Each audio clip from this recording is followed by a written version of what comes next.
19 அதிகாரத்துல அவர் தன் வாழ்க்கையில ஆண்டவர் மேல் வைத்த அந்த வாஞ்சையும் அந்த தாகமும்ங்க. அப்படி இல்லைன்னா இந்த வார்த்தையை சொல்லியிருக்கவே முடியாதுங்க.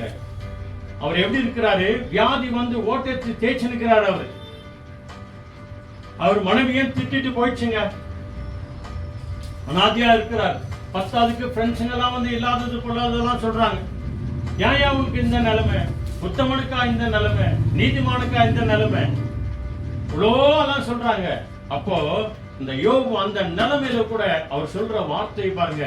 இந்த மாதிரி ஒரு நிலைமையில நீ நான் இருந்தா சொல்லுவோமா?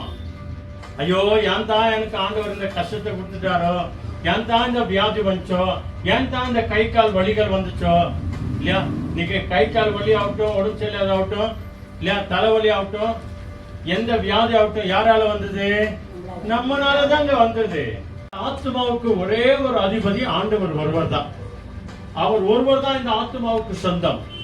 ஏனெனில் ஆதியாகமம் 2 அதிகாரம் 7வது வசனத்திலையும் ஆதியாகமம் 1 அதிகாரம் 27வது வசனத்துல நீங்க பாத்தீங்க அப்படின்னு சொன்னா, மனுஷனை மண்ணினாலே உருவாக்கி நாசியின் சுவாசத்தின் வழியாய் தேவனுடைய ஆவியையும் ஆத்மாவையும் இந்த சரீரத்தில் தந்திருக்கிறார்.